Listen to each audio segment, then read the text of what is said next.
le embellecieron la piel. Ese camino alto cuyo ya se escuchan los tambores, que tamunan que otra vez. Dale cruzado, cruzalo, pisa el 100 pies, linda la rosa, rózalo, a ver quién es. Dale cruzado, cruzalo, pisa el 100 pies, linda la rosa, rózalo, a ver quién es.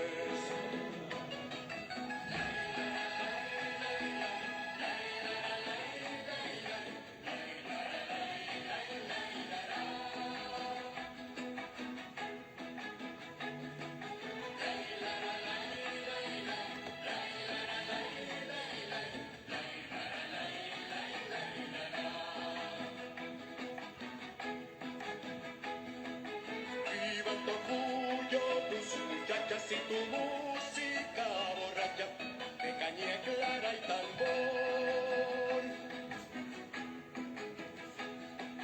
Canta una salve a San Antonio, que esa negra es el de...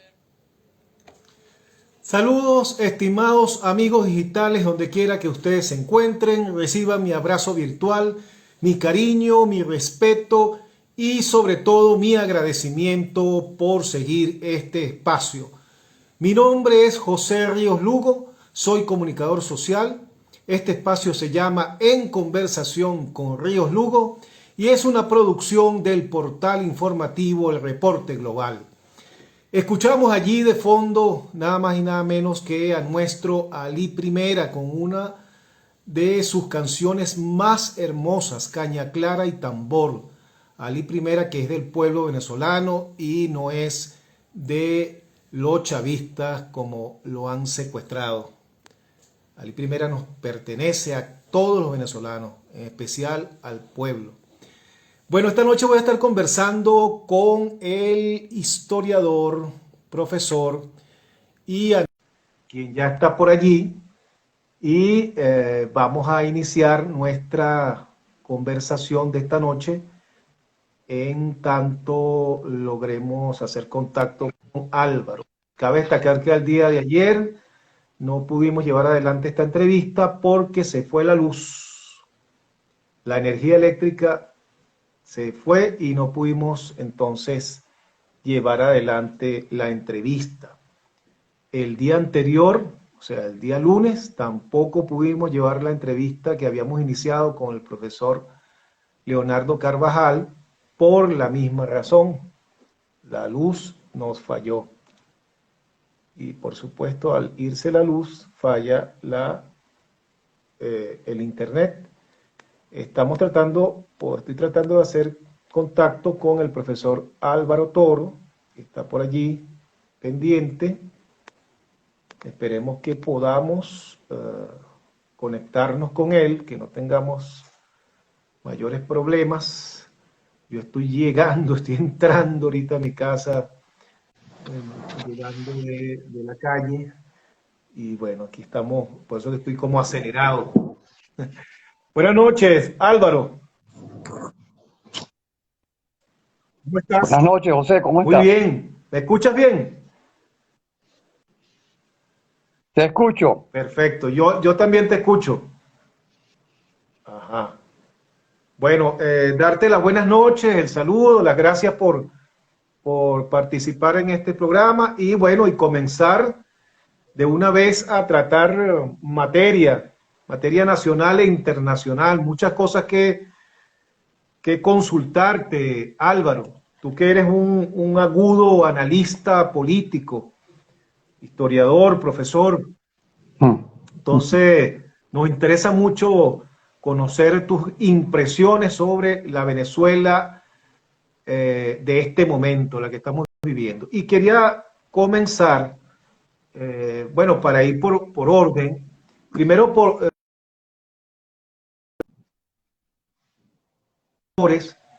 del CNE en la Asamblea Nacional, luego de 17 años que la Asamblea Nacional no había cumplido con la Constitución al nombrar a los rectores. Lo había hecho el Tribunal Supremo de Justicia. ¿Qué importancia ves a este hecho, Álvaro?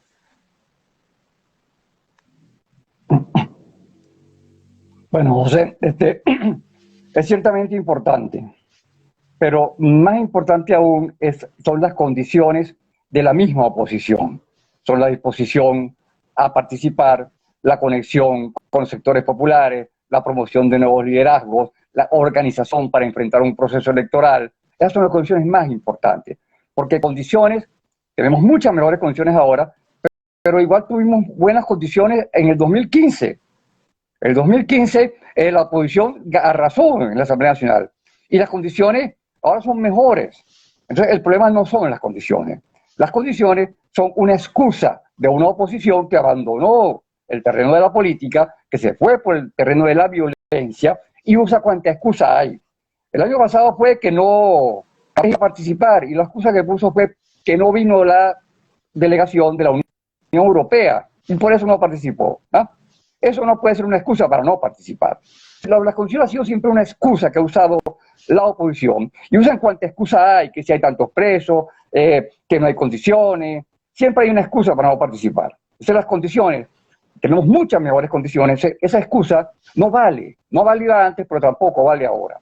Entonces eso no me parece tan importante. Yo quería comentarte, para comenzar esta entrevista, que esta mañana estuve viendo en Globovisión 3 magníficas entrevistas de Rosa Colmenares, que además estuvo muy bien como entrevistadora, la de Claudio Fermín, la de Luis Eduardo Martínez y la de una analista internacional de Paraguay llamada Krista, se me olvidó el nombre ahora, el apellido, bueno, una analista internacional. Ella estuvo comentando, para comenzar por allí, por la última, las circunstancias en Perú, las elecciones en Perú. Cómo hay una especie de geografía electoral que en el mapa se observa claramente, según ella comentaba, ya lo había estudiado, cómo en los sectores más deprimidos, más aislados de la capital, más atrasados, en los pueblos, en los caseríos, pasando la cordillera, en los sectores amazónicos, ahí había ganado holgadamente el que actualmente es el presidente nuevo de Perú. Bueno, eso mismo pasó en Estados Unidos. En Estados Unidos igualmente uno veía el mapa al seguir el desarrollo electoral por ejemplo, en el estado de Pensilvania, en Filadelfia, Biden sacó más del 80% de los votos, pero en las zonas más deprimidas, las zonas tradicionalmente donde había predominio siempre del Partido Republicano, campesina, esas zonas tradicionales, en el medio oeste, ganó Trump. Igual pasó en Perú ahora. En Perú ahora, en las zonas más atrasadas, ganó el populismo, ganó el discurso extremista, el discurso de este hombre que puso un sombrero y un atuendo de campesino, y igual pasó aquí también en el 2015. En Caracas, en 2015, el gobierno no sacó ni un solo diputado. En las capitales, la oposición tiene mayoría, pero el gobierno es invencible en Apure, en Guárico, en Delta Macuro, en Monagas. En esos estados la oposición no le gana al gobierno. O sea, hay una especie de geografía. Es el autoritarismo y el populismo viven en el atraso, se nutren del atraso, se nutren de los sectores más atrasados de la población. Igualmente ocurre con el otro extremismo opuesto, el extremismo de ese nuevo anticomunismo, que es de lo que llaman las señoras del cafetal, que es de esa gente que vive en Caracas rodeada de lujo, que no se codea con los pobres, que habla mal de los negros, que nunca ha visitado el centro de Caracas, que no se monta en el metro. Esa gente es anticomunista, es un nuevo anticomunismo que ha surgido. O sea, son sectores atrasados, sectores que no están en el mundo moderno. Esos son los sectores de los cuales se nutre el populismo, de los cuales se nutre los extremismos, tanto el extremismo de derecha como de izquierda, con ese anticomunismo por el lado de la derecha y con el populismo, que es ofrecerle al pueblo lo que el pueblo quiere escuchar. Así no pueda cumplírselo. Igualmente pasa con el extremismo opositor nuestro, el populismo opositor que le ofrecen al pueblo que Maduro saliría, que con la extensión Maduro se va, que el cese de usurpación es un hecho, que viene una invasión, que si no viene el TIAR, ahora es la Corte Penal Internacional que supuestamente va a juzgar a Maduro, o si no es el referéndum revocatorio. El revocatorio es la forma, la salida, porque para ellos hay una salida ya que es mágica, que es instantánea, que es rápida y que en un solo plumazo van a borrar al gobierno. O sea, hay todo un atraso. Los sectores más atrasados de la población son los que nutren ese populismo, en toda Latinoamérica en general. O sea, eso me llamó la atención mucho de esa entrevista de esa analista paraguaya. Ahora, vamos a eso del referéndum revocatorio. Claudio Fermín tuvo una magnífica exposición esta mañana donde aclaró los términos del referéndum, lo inoportuno del referéndum revocatorio, que cometeríamos el mismísimo error de 2016 de dejar de lado las elecciones de gobernadores por entretenernos con el referéndum revocatorio para que a última hora lo cercenen, como hicieron en aquella oportunidad. Y a ese respecto, en el Universal de esta semana, el director Enrique Márquez, precisamente, le pusieron como titular a su entrevista, una magnífica entrevista, donde dice que solo con acuerdos políticos previos podrá plantearse el revocatorio. Porque el revocatorio, si no hay un acuerdo político, que el gobierno jamás lo va a conceder, porque sabe que si la oposición vota toda, lo pierde. Pero fíjate una cosa, Álvaro, un acuerdo político que Maduro, que además no tiene fíjate que Maduro, el primero que empezó a hablar del revocatorio e incluso retó a la oposición a que lo convocara fue Maduro en enero de este año. Y resulta que un sector de la oposición pisó el peine, porque Maduro lo que busca es desenfocarnos de lo que debemos concentrar este año, que es las regionales. Pero hay un sector que vive cayéndose con las conchitas de mango que pone el gobierno, que no reflexiona, que no analiza. La empresa del referéndum es un suicidio, porque no tiene regulación, no hay un reglamento de ley que lo regule, para comenzar por allí. Luego mil cosas más, comenzando con la recolección de firmas, que serían 4.500.000 firmas aproximadamente que habría que recoger, y rogarle a Dios que ningún tribunal de esquina eche para atrás esa firma porque le consiga cualquier defecto. Cosa que de paso los chavistas mandan a su gente a las jornadas de recolección de firmas para que firmen de manera errónea y entonces, bueno, se dé la cuestión perfecta de que echen para atrás eso. Uno ve ahora, lo que quiero llegar, Álvaro, es, uno ve, por ejemplo, a César Pérez Vivas, que no es un muchacho, chico, que es un político de carrera, de hace muchos años. Vemos allí al buen amigo también, a Oscar, que también está en eso. Yo creo que me atrevo a decir que están jugando con su buena fe. Pero ¿cómo es posible que estos políticos caigan tan fácilmente en esa conchita de mango? Bueno, mientras haya ingenuidad, habrá cínicos que abusen de la credulidad de los ingenuos. Porque en parte de ingenuidad, y no sé, es como falta de experiencia política, algo insólito, eso de un César Pérez Vivas, de un Chipi Larroche.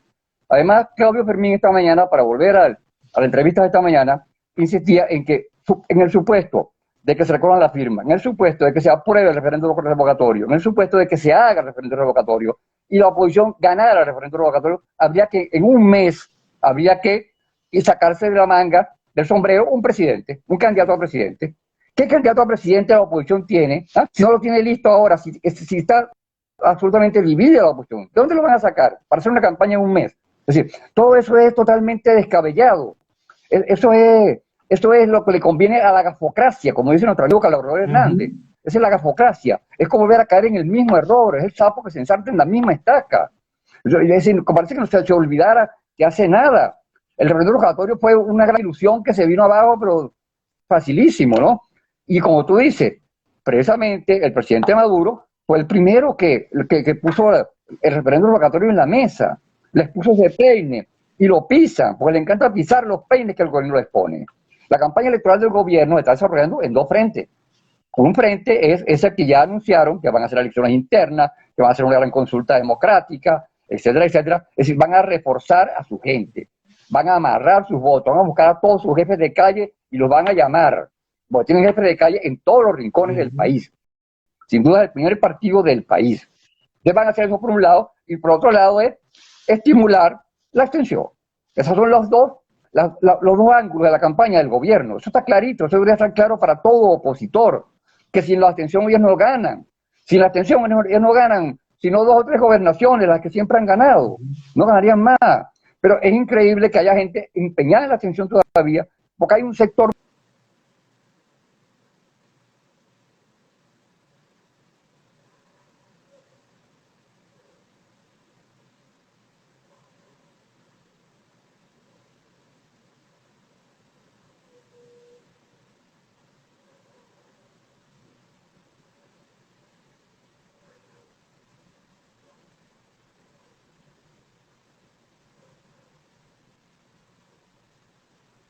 Oye, no estoy escuchando, perdimos la conexión con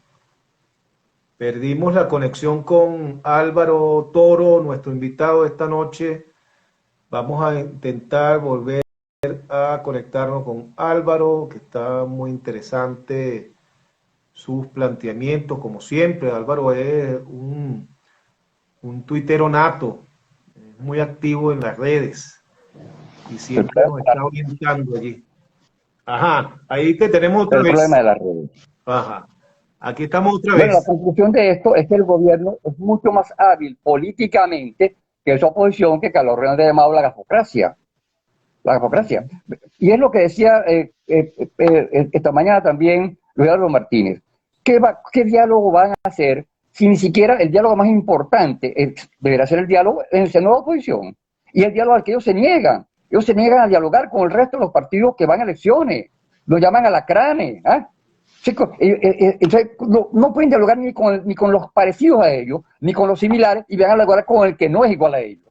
¿Sí cómo es eso? Pues eso es otra trampa, porque ese diálogo que ellos proponen es en estos términos, los mismos términos de Oslo, los mismos términos del cese de la usurpación. La propuesta es que Maduro considere que la elección de asamblea última fueron ilegítimas, que las elecciones presidenciales fueron ilegítimas, es decir, que él es un presidente ilegítimo, que la asamblea es ilegítima, y entonces que los diputados de esta asamblea renuncien, que renuncie Maduro y se convoque elecciones. ¿En qué cabeza cabe eso? Sí, no puede salir es solo. Es irreal. Maduro, ¿quién puede aceptar una negociación de ese tipo? Nadie. Es una cosa absurda. Y ellos no van a negociar menos que eso.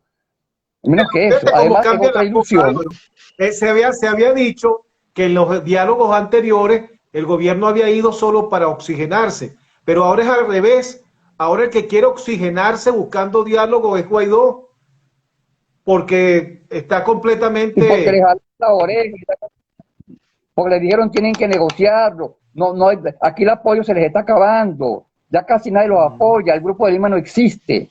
Entonces, eso se les está acabando el oxígeno. Ellos están desesperados por buscar oxígeno. Entonces, bueno, en eso estamos. Yo espero que en estos meses que siguen haya más gente que se pueda convencer de que hay que ir a votar. Gente con un mínimo de cordura, que entienda que eso es error tras error tras error y que no pueden seguir absteniéndose, que eso no ha servido, que eso no resulta. Yo espero eso. Alguna gente. Ahora, a ellos les quedará un núcleo duro de gente que es inconmovible, que es impermeable a argumentos, de gente que te dice, no, es que Guaidó es el más valiente, no, es que Guaidó es el que nos representa. Bueno, pero ¿qué plantea Guaidó? No, es que él es el bueno, él es el superhéroe. Entonces es algo mesiánico, algo emotivo, algo sin argumentación y sin memoria tampoco. Pero fíjate una cosa, es que ellos se aprovechan, Álvaro. Yo escribí hace algún tiempo un artículo que le llamo Los pescadores del desespero. Hay mucha gente que por razones lógicas, hay que entenderlo, se siente desesperada y se ha sentido desesperada durante largo tiempo en estos años. Estas personas se aprovechan del desespero de esa gente y empiezan a venderle esa fantasía de que tenemos a Maduro contra las cuerdas y ya está a punto de caer. En 3 meses lo sacamos. Y empiezan a vender una serie de fantasías y la gente, por su desespero, empieza a comprar esas fantasías. Y es que eso es lo que ha pasado. Entonces, en esa fantasía, entramos en golpes, entramos en atentados, entramos en Operación Gedeón, entramos en invasión, en TIAR, todo eso, y la gente lo ha comprado también, por su desespero.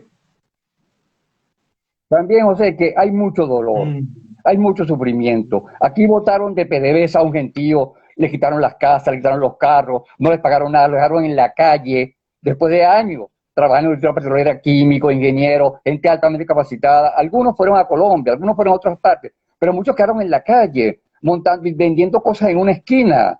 Hay mucho dolor, les destruyeron la familia.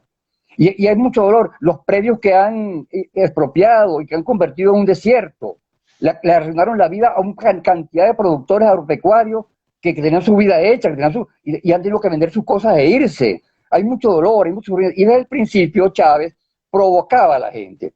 Yo me acuerdo de los discursos de Fidel Castro.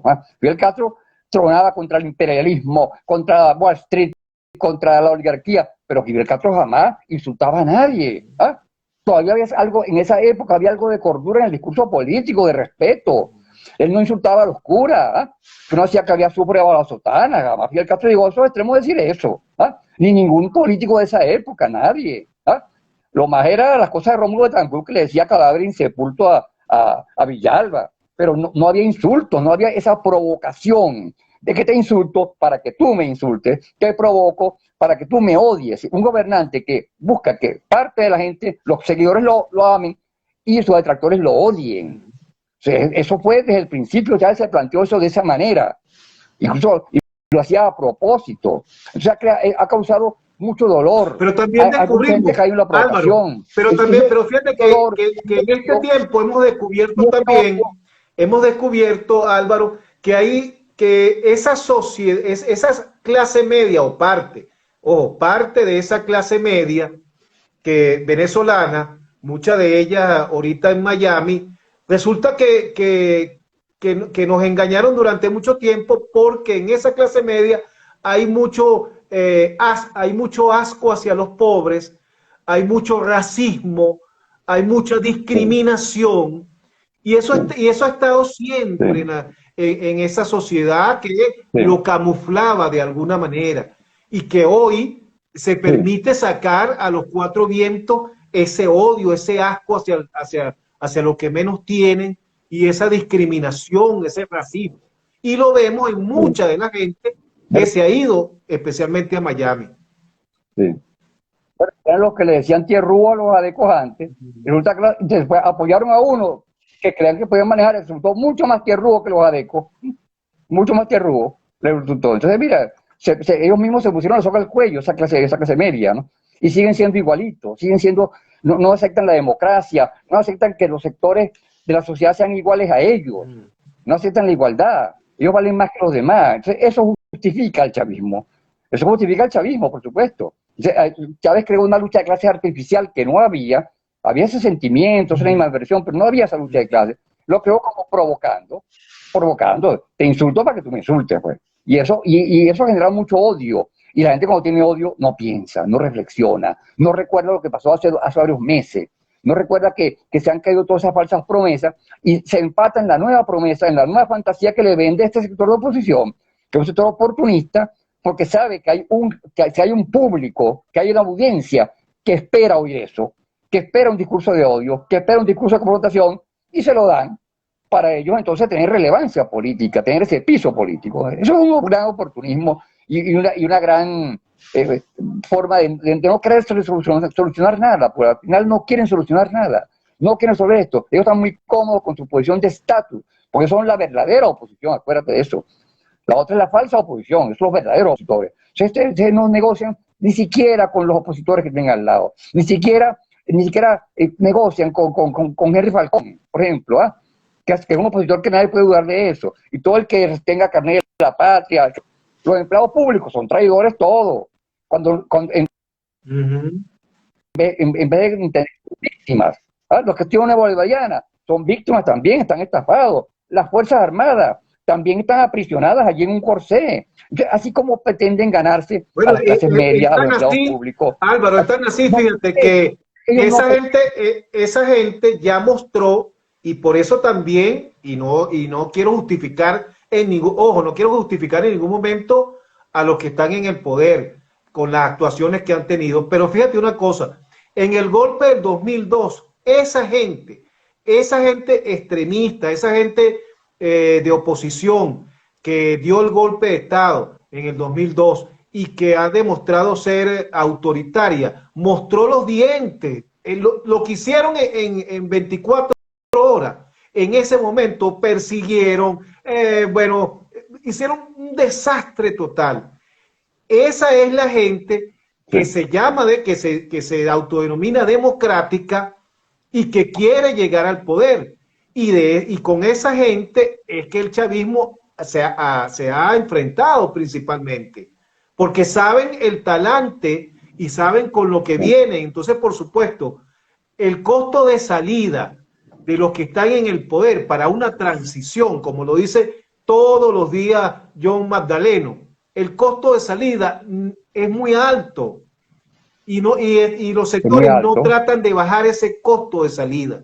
Porque si yo estoy en el poder y veo que hay una oposición que actúa de esa manera, que me ha hecho atentado, que ha hecho golpe de Estado, que ha contratado mercenarios, ¿qué confianza puedo tener yo en que se llegue a un acuerdo y que no arremetan contra los que están en el poder?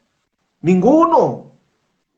Ellos no se plantean eso en los términos que se lo plantea John Magdaleno. Ellos no se lo plantean en términos de costo de salida. Ellos simplemente necesitan tener esa audiencia cautiva, que es la que piensa como ellos, que al Chavismo hay que acabarlo de plano, hay que borrarlo de la faz de la tierra, a Maduro y a no sé cuántos más hay que llevarlo al Tribunal Internacional y condenarlo y ponerle grilleta en los tobillos y de todas esas cosas, todos esos disparates, esas locuras, porque ellos representan a ese público que piensa eso.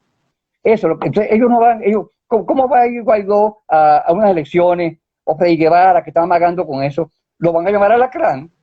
Lo van a crucificar sus mismos seguidores. Ellos no van a hacer eso. Ellos están condenados a desaparecer.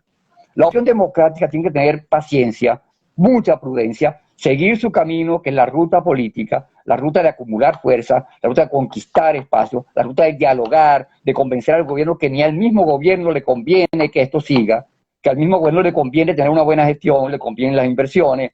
Esa es la ruta. Y hay que tener paciencia, prudencia y continuar adelante sin ver para los lados. Hay una cosa interesante que yo creo que no se ha manejado comunicacionalmente como debería por parte de los factores que ahora están conformando la Alianza Democrática. No se le ha dado la relevancia a ese hecho. Mira, ya son 23 partidos que conforman la Alianza Democrática, que comenzó con los partidos que estaban en la mesa de diálogo nacional, que eran 5 partidos apenas. Y ya hoy esa Alianza Democrática tiene 23 partidos y en algunos sitios más incluso. Hay una experiencia entonces, qué bueno, porque el año pasado algunos partidos no quisieron entrar en la Alianza Democrática, el mismo Soluciones, Redes, Unión y Progreso, el MAS, y fueron divididos. Y el costo de esos divididos fue sacar menos diputados. Aprendieron, qué bueno, ahora aprendieron que solos no tiene sentido, y ahora se ha conformado esta alianza democrática que creo que es algo muy importante. Sin embargo, todavía hay organizaciones por allí que no entiendo de verdad por qué quieren seguir solos. Por ejemplo, Unión y Progreso, que es una organización a la cual yo respeto mucho por su presidenta, que es Mercedes Malavé, una excelente mujer, de verdad una mujer muy, muy preparada, muy capaz, y Eduardo Fernández, que está allí también, Rafael Simón Jiménez, pero no, ellos dicen que van solos, que ellos no se van a ligar con esa gente de la Alianza Democrática. O sea, yo no puedo entender esas posiciones. De verdad que no logro entender. En este caso, parece que hay una especie de resquemor con COPEI. Pues ellos consideran ilegítimo ese COPEI, no están dispuestos a ir con ese COPEI. Hay una pequeña disputa doméstica ahí que debieran superar, pero que no, al parecer no se supera. Bueno, entonces, bueno, pero no importa. El problema básico de la oposición democrática es la antipolítica, porque el resultado más cierto de toda esta campaña de fantasías, de la gafocracia, de error tras error, del cese de usurpación, del abandono del cargo y todo ese poco de cosas, es que han despolitizado a la población. Es que la gente dice que el gobierno es malo y no sirve, y la oposición tampoco. Que han pagado justos por pecadores. Los que han insistido en la ruta democrática, en la ruta política, están pagando porque la gente no confía. Ni que haya el mejor CNE del mundo, es muy difícil vencer esa antipolítica. Ese es el reto de la oposición, no vencer a Guaidó, sino vencer la antipolítica en general. Porque hay mucha gente que no sigue a Guaidó, que no sigue la abstención, pero que no vota porque no cree ni en gobierno ni en oposición, no cree en la clase política en general. Hay un desencanto con la política.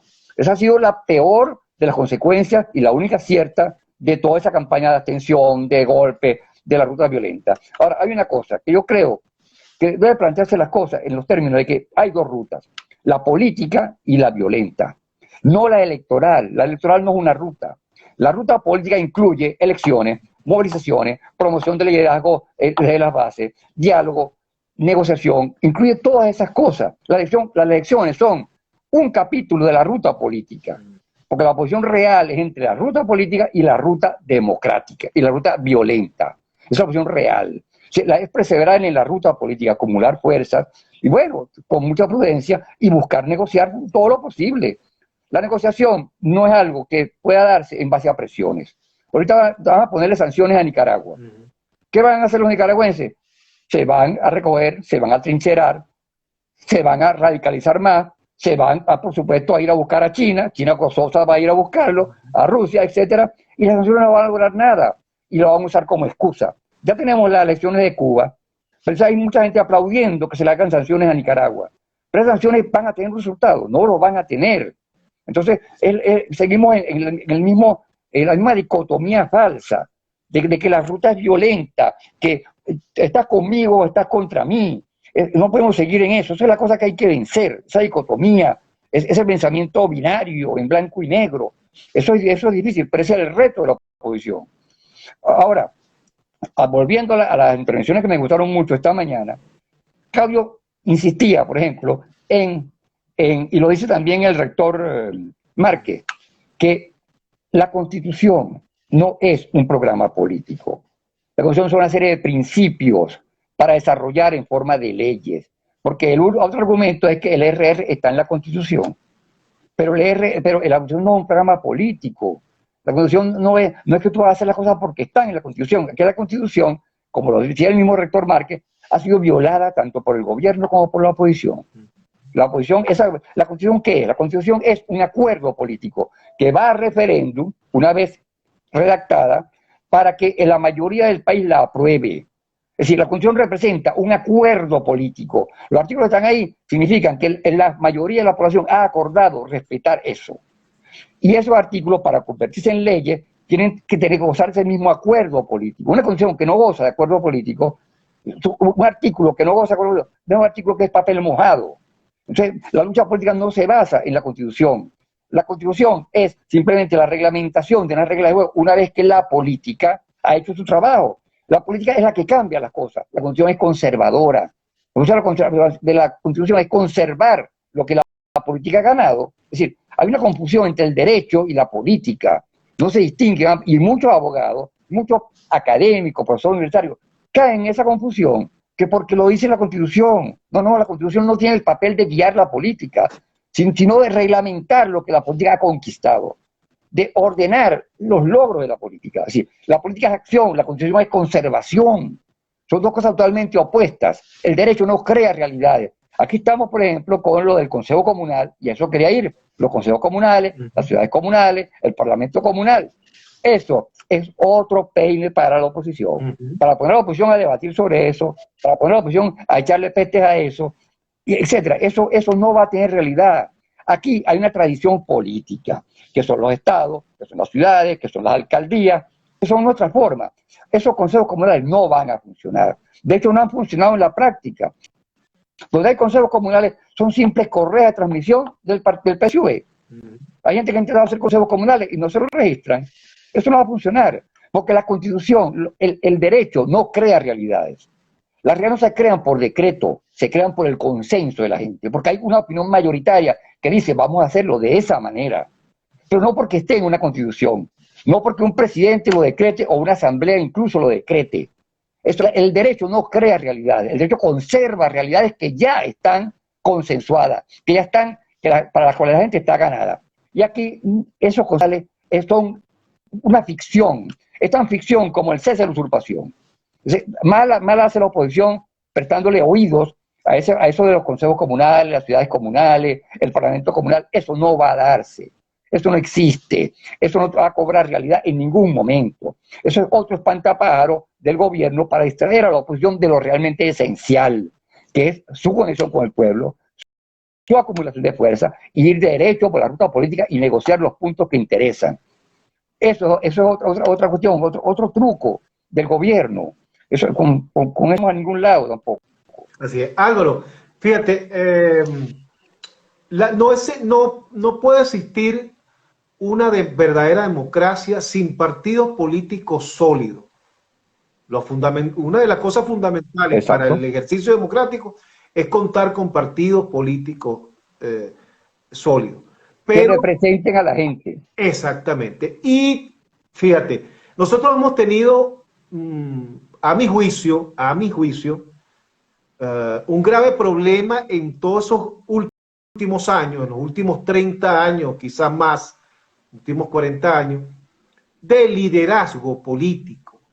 Hoy, en el presente, uno observa los discursos de algunos dirigentes políticos, y no solo de los muchachos estos del 2007, de la generación del maquillaje, esta que llevó adelante Federico Rabel y todo eso, ¿no? ¿Se acuerdan, muchachos, de donde salió Guevara, por cierto, que no es ninguna luminaria, aunque hay muchachos muy buenos también que salieron de ese entonces?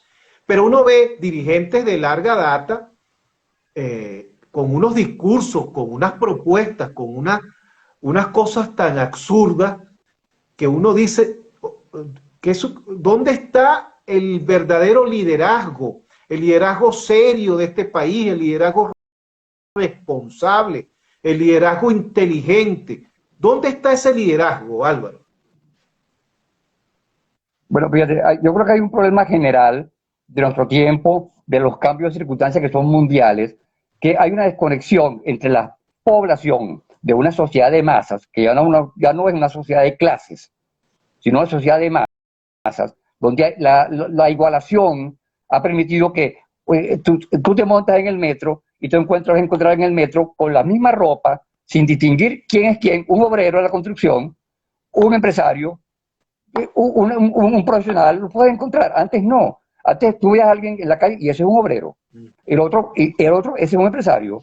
Eso no. Es decir, hay una sociedad de masas donde la igualación, el proceso de igualación de todos estos años ha ido ajustándose. Ya no es una sociedad de clases, ya no hay tanta diferencia entre las clases, sino que se han ido como acercando unas a otras. Eso ha creado una crisis porque los viejos partidos y las viejas ideologías ya no representan a la gente. Ya los partidos socialdemócratas, los partidos socialcristianos, en todas partes está pasando eso. En Chile, ¿qué pasó? En Chile hubo la gran sorpresa del mundo. Muchachos, gente joven, gente sobre los 30 años en su mayoría, afiliada al Partido Comunista. Y ahora la alcaldesa de Santiago es el Partido Comunista.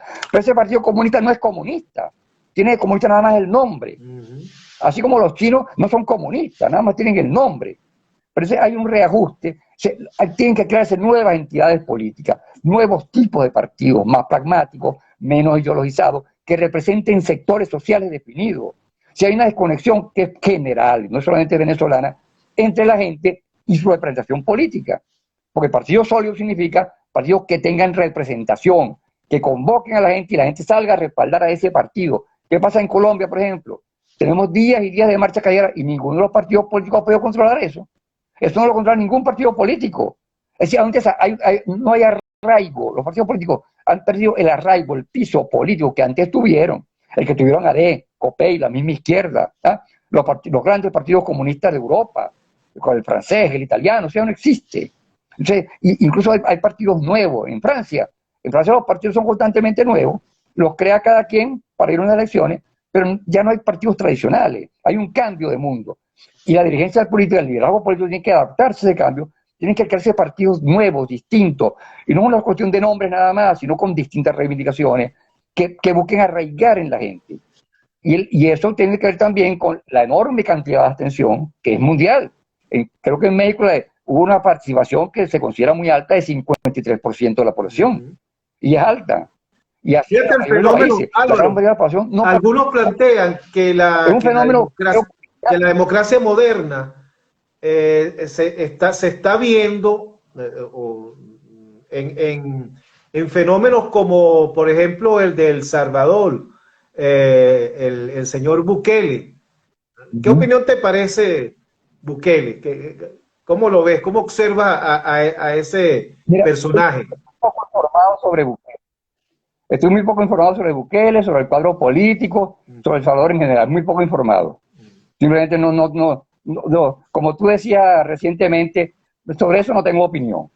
Como tú dijiste, creo que hoy mismo. Sí, claro. Sobre eso claro, te hacía referencia a él porque en la situación de la que tú estás describiendo, la sociedad de masa, hay un peligro más. La democracia siempre vive en la cuerda floja. Y siempre está en peligro porque sus mecanismos de defensa son muy timoratos. Pero hay un peligro más, y a mi juicio se está viendo en El Salvador, porque esta situación permite entonces que lleguen personajes al poder como Chávez, como el señor Bukele, y como otros populistas demagogos que logran llegar al poder. Sí, eso es todo un reto para la política y para la dirigencia política de estos tiempos. Porque la democracia depende del consenso. La democracia depende del asentimiento a la gente, de que le haya consenso en que esa es la forma, en que esa forma donde todos tenemos representación, donde todos los problemas se discuten y se debaten de palabra y todas las cosas se arreglan por la persuasión, esa es la democracia. Pero eso no es fácil mantenerlo, pues. Y la democracia es un régimen que cuesta, porque es todo el tiempo. Hay un francés, Renan creo que era, que hablaba del plebiscito de todos los días. La democracia es un plebiscito de todos los días. Todavía tenemos que reafirmar que el consenso, que confiamos unos en otros, que nos consideramos iguales unos a otros y que estamos dispuestos a arreglar nuestros problemas por la persuasión y por el diálogo. Todos los días. Entonces es una cosa que hay que mantener constantemente, la democracia. En cambio, un régimen autoritario se mantiene con facilidad, o un régimen dictatorial también se mantiene con facilidad, porque la gente no tiene mucho que hacer y el gobierno hace todo. Está listo, es fácil. Pero aquí se necesita la participación activa de la ciudadanía, a través de su representación en partidos políticos.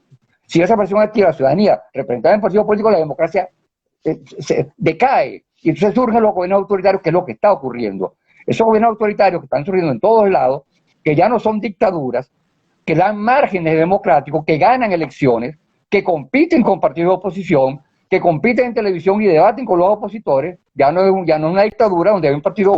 Esto significa precisamente que hay una transición en el mundo, una transición de un modelo de democracia a otro modelo de democracia. La democracia liberal ya no existe. Tiene que crearse una nueva forma de participación política y una forma de actuar de nuevos partidos políticos. Eso le corresponderá a las generaciones que vienen, que son las que están viviendo en este mundo, las que desde los 4 años manejan un teléfono de estos, y le enseñan a uno cómo manejarlo. Eso le corresponde a ellos. Ahora, eso es otra de los pretextos y de las excusas que tiene esa oposición para negarse a ir a elecciones, que estamos en una dictadura, que llama a Maduro dictador, como si llamándolo de la forma más fea posible estuvieran haciendo algo. Yo me lo planteo de esta manera: ponte la Vinotinto. La Vinotinto va a un encuentro en otro país. Va a un encuentro, pongamos, con Argentina. ¿Qué hace el director técnico? Estudia a otro director técnico, su forma de actuar, sus planes, la forma en que concibe el juego. Estudia a cada uno de los jugadores del otro bando, su desempeño. Es decir, estudia profundamente al rival. Como dice el viejo Sun Tzu, conoce a tu adversario. Si no conoce a tu adversario, para averiguar sus fortalezas y sus debilidades, a carta cabal, a ciencia cierta, no como te gustaría, sino las que son reales. Tú tienes que analizar al contrario. Eso es parte de la labor del dirigente político. Averiguar cómo al contrario, por dónde le puedes entrar, con qué lo puedes trampear, con qué lo puedes ganar, cómo le das la vuelta. Eso no lo hace esta oposición. Esa oposición simplemente incita al odio, al desprestigio, a llamar a la cara al otro, a llamarlo dictador, totalitario, que es peor que Hitler, etcétera, etcétera. O sea, con eso no vamos a ningún lado. O sea, hay que tener conciencia claramente de qué enemigo, cómo es el enemigo que se enfrenta, cómo es el adversario, de buscar los puntos débiles, la fortaleza y la debilidad, y también la fortaleza y debilidad de uno mismo. Sí. Es decir, esa autocrítica que tampoco hace esa oposición. Esas son carencias que tiene también esta oposición. Que tú tienes que tener, hay un conjunto de cosas que esta oposición tiene que superar, pero lo más importante de todas es la reconexión con los sectores populares.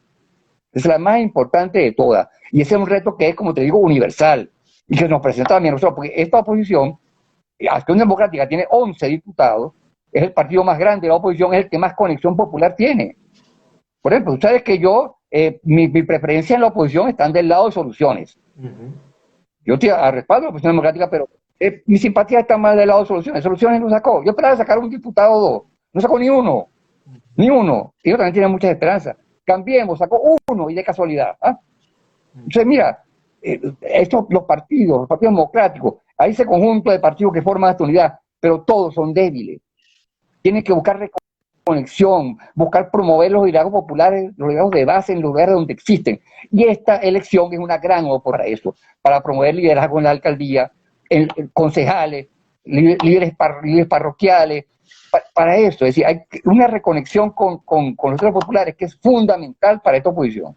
Así. Y hasta que esa reconexión no se logre, esta oposición va a seguir sacando pocos números electoralmente, y no va a ser culpa de Guaidó y de la abstención, sino de la misma oposición. Si las condiciones son las condiciones que la oposición tiene que bregar en sí misma, son las más importantes condiciones, no son tanto que haya un Consejo Nacional Electoral, porque aquí sabemos muy bien que aquí nunca ha habido alteración de resultados. Todas las elecciones que Chávez ganó, las ganó. Aunque hay algunos que digan que hizo trampa, sabemos que eso no es así. Aquí no ha habido alteración de resultados.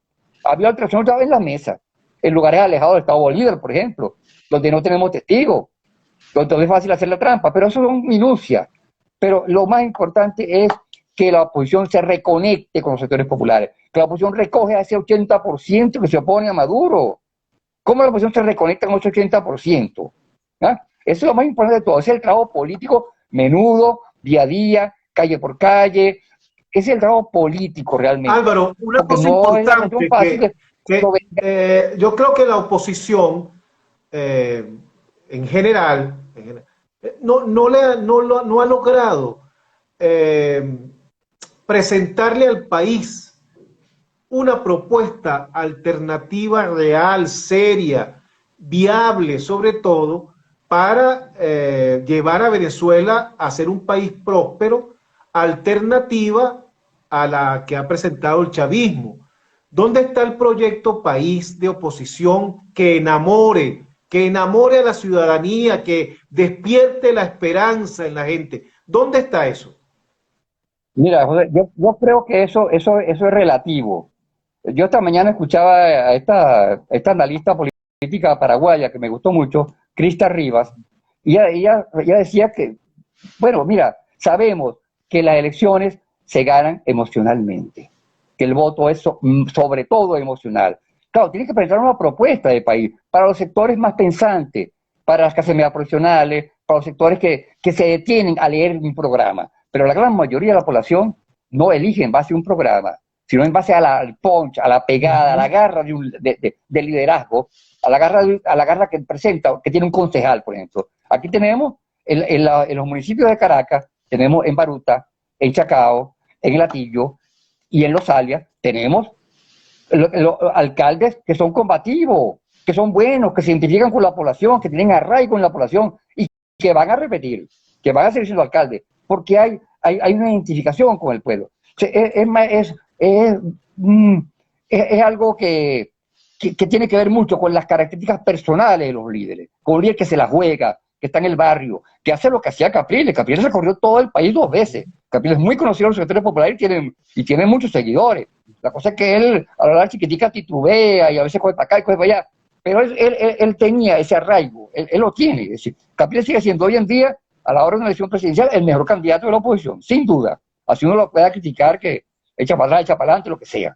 Pero tiene ese arraigo, se necesita un liderazgo, y colectivo, no uno, ni dos, ni tres, bastante, que tenga ese arraigo, que se conecte con la población, por sus características personales, por su valor, por su dedicación, por su espontaneidad, que la gente vea su sinceridad, pues. Eso es fundamental. Eso es más fundamental que presentar una propuesta de país. Muchas veces nos engañamos con eso de una propuesta de país. Pero ¿quién lee aquí un programa político? Pocos lo leen.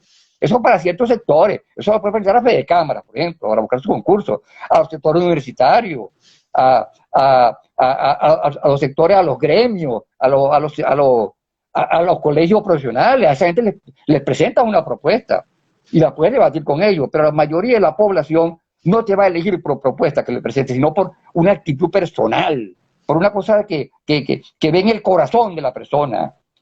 Chávez, que logró una identificación con este pueblo muy grande, la gente confiaba en él, Chávez se los ganó. Chávez que necesita no un líder, sino unos cuantos líderes que tengan ese punch, esa pegada, que eso no falta, y un equipo alrededor haciendo un trabajo calle por calle, casa por casa, barrio por barrio, de contacto con la población. La oposición, ese es el trabajo que tiene por delante después de todo el terreno que hemos perdido. Pues aquí se derrotó un capital político de una forma inaudita. Álvaro, hay muchos resquemores en la política venezolana, entre las organizaciones políticas, entre los líderes políticos. Hay viejas rencillas y nuevas rencillas, y muchos de ellos han mostrado que no son capaces de superar eso.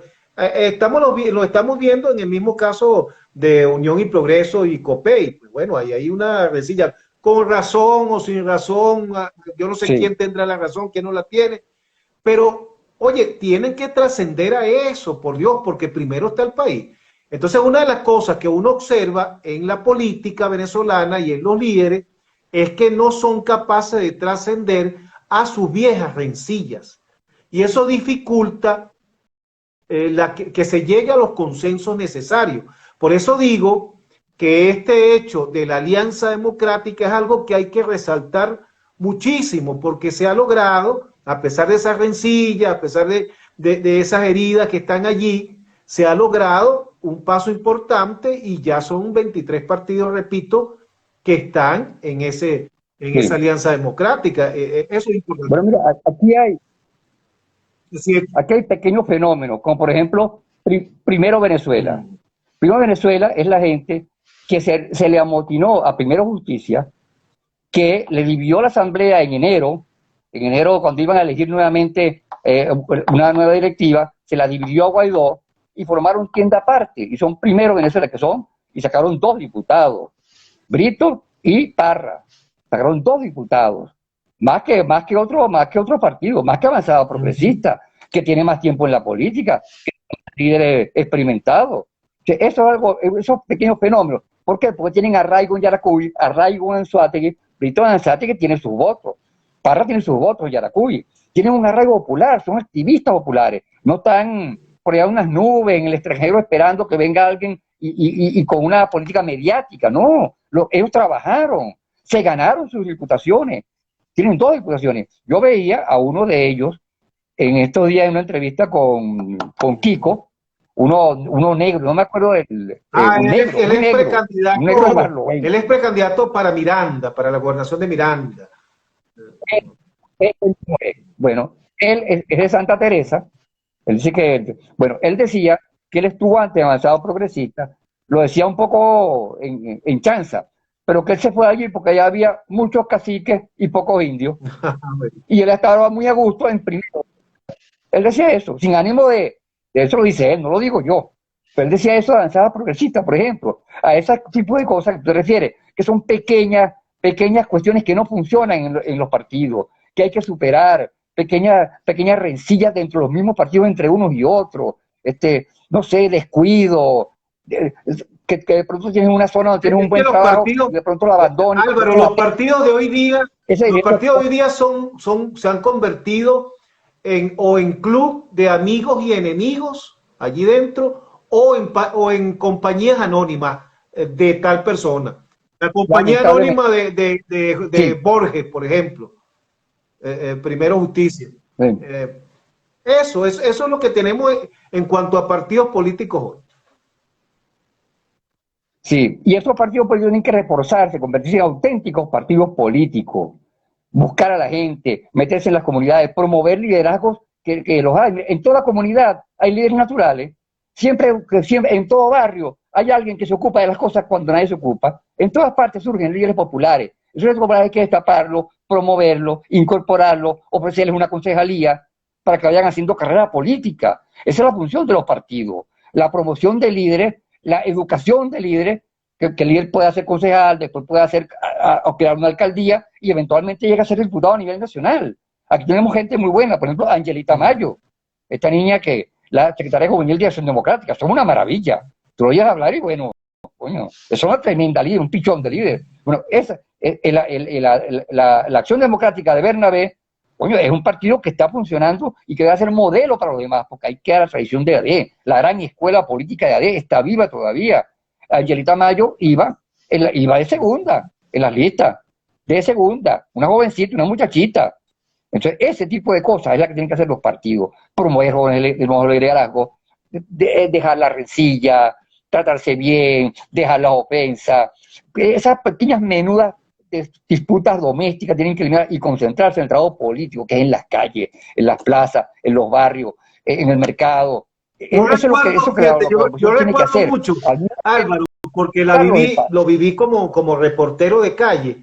Recuerdo mucho a la causa R en Caracas, el trabajo que hizo la causa R en Caracas, Aristóbulo, estaba Villegas, Vladimir, estaba Carlos Melo, bueno, y esa gente hizo un trabajo en Caracas que lograron llegar a la alcaldía de Caracas, lograron que Aristóbulo fuera alcalde de Caracas, y eso ellos no tenían recursos, ellos no eran prácticamente conocidos aquí, sino allá en Bolívar, era donde su fuerte, pero hicieron un trabajo en los barrios, que yo fui testigo de eso, sin recursos, con megáfono, pintando paredes, y un trabajo que logró calar en la gente, y bueno, y después se coronó ese trabajo con unos diputados y con un alcalde como Aristóbulo.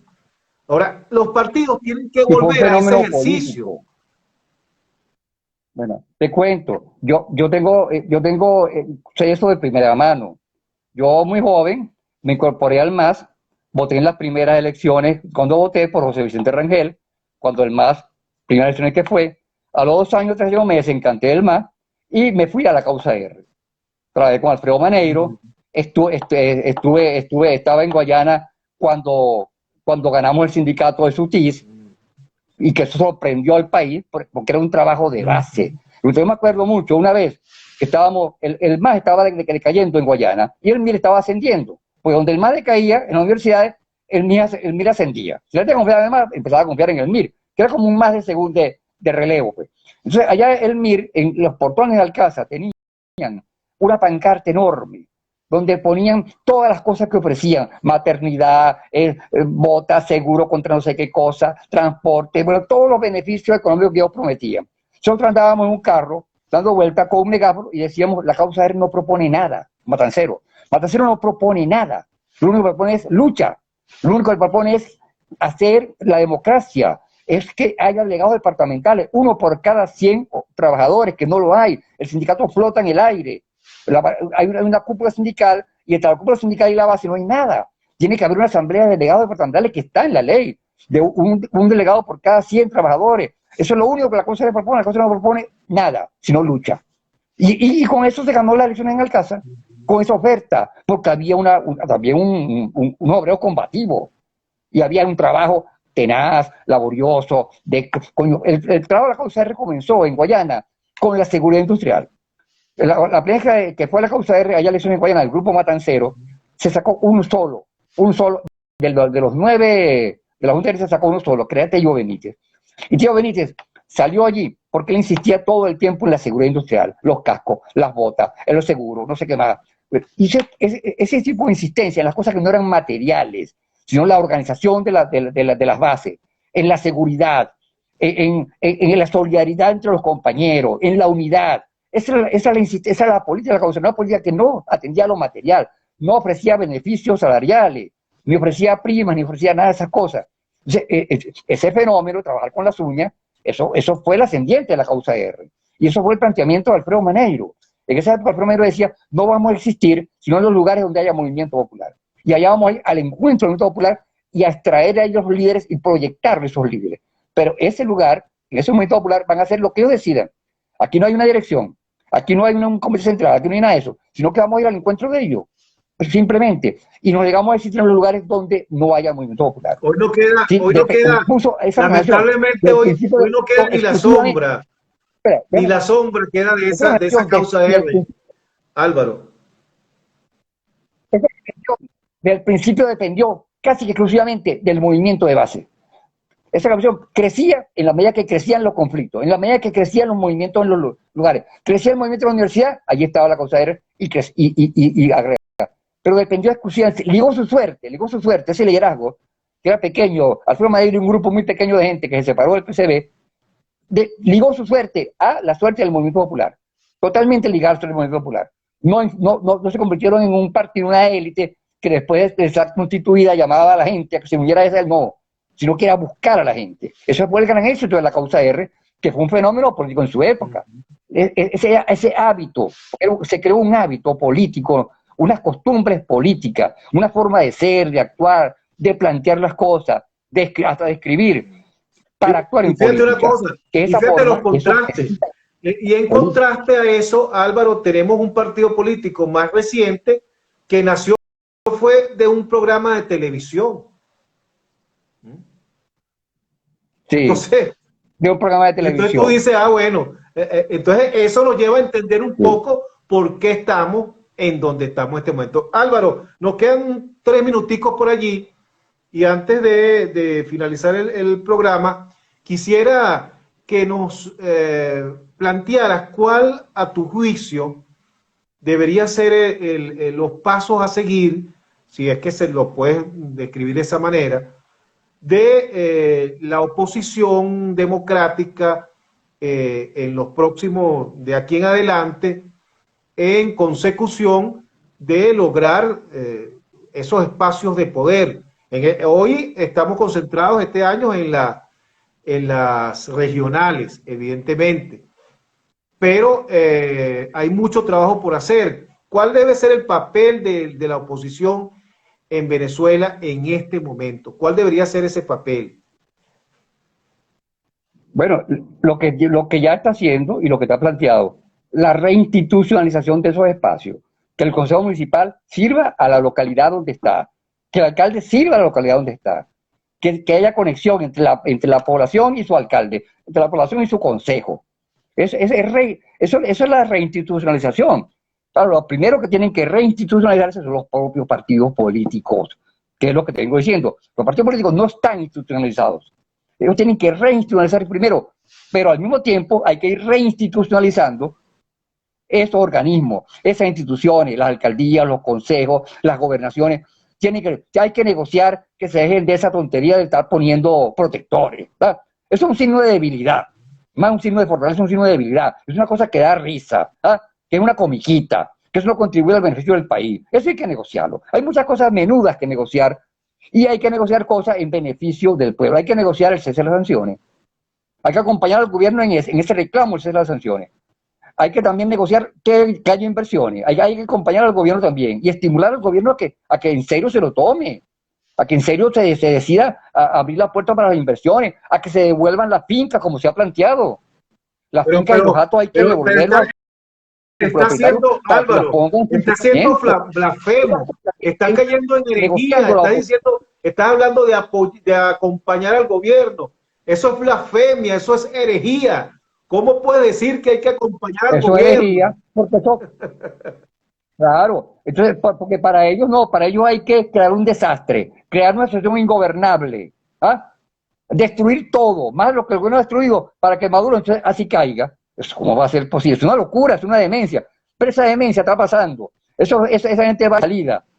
Y la oposición, en la medida que refuerce su conexión con el pueblo, que se reinstitucionalice, en esa medida podrá reinstitucionalizar el país. Y esa medida podrá también hasta de algún modo negociar las cosas menudas, lo que se pueda negociar, porque la negociación, hay un error con eso de las presiones, que tú no vas a negociar porque presiones al otro, no, se negocia por la mutua conveniencia. Tú tienes que buscar lo que le conviene al otro que coincida con lo que te conviene a ti. Y allá es la negociación. Tú cuando vas a un mercado a comprar unas verduras, tú no vas a decir al hombre que te la regale.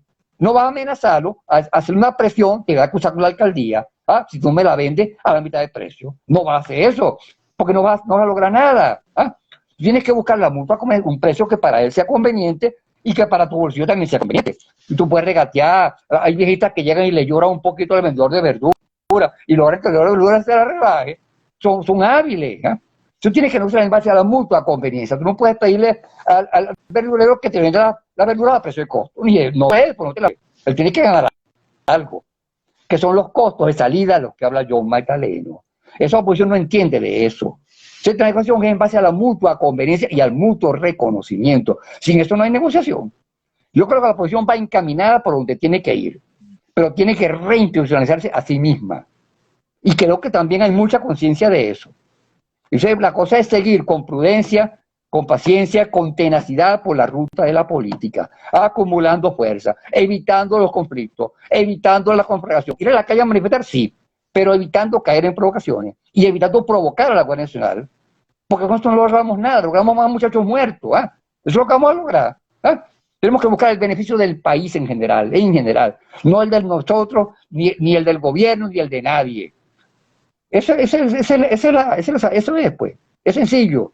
Es decir, no hay mucho que decir al respecto. Así es. Es seguir por el mismo camino que se va. Yo creo que se va muy bien encaminado. Así la Asamblea Parlamentaria está haciendo muy bien su trabajo y que hay gente muy buena allí. Está bien. Bueno, Álvaro, llegamos ya al final. Quería aprovechar para saludar a quien han estado por ahí. Banavid 24, que nos saluda. Mayira 2, está por allí hablando. Habla con David. Lo que pasa es que aquí, como las letras están blancas, a veces se confunde con el fondo.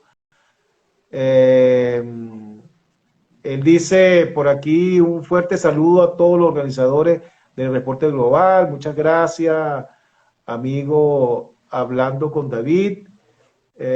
Juan Carlos Reyes también por allí, no estuvo por allí. Vida Fotografía por allí.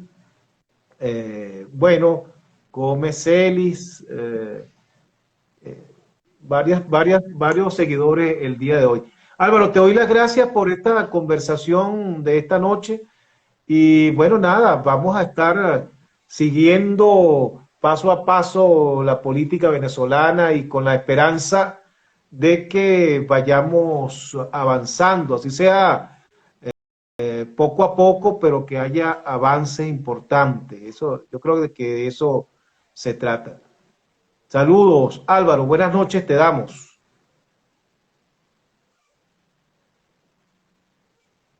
Bueno, amigos, será entonces hasta mañana cuando estaremos conversando a las 8 de la noche con José Luis Soto.